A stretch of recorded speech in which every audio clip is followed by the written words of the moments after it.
My name is Khonsawan Suwarnajat from Module 2. Today, I'm going to talk about how to use social media safely. Are you safe online? Yes. Do you have Facebook? Yes. If yes, there are 3 important things to protect your account from online. Next,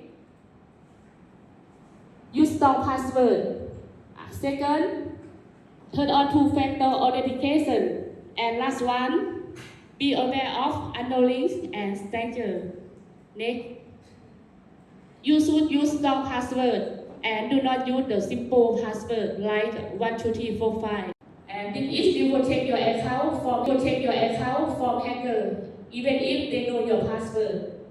Next.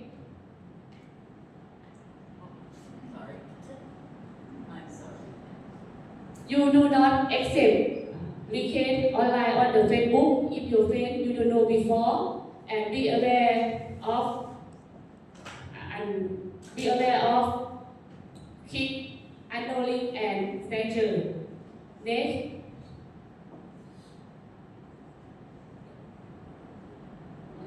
Finally, the social media is very important to everyone. If you use it for a good way, it is helpful. But if you use it for a wrong way, it is harmful. And don't forget to use strong password. Turn on two-factor authentication. And be aware of unknown links sent from strangers. Be smart, careful, and respectful every time when you use social media. Thank you for your attention.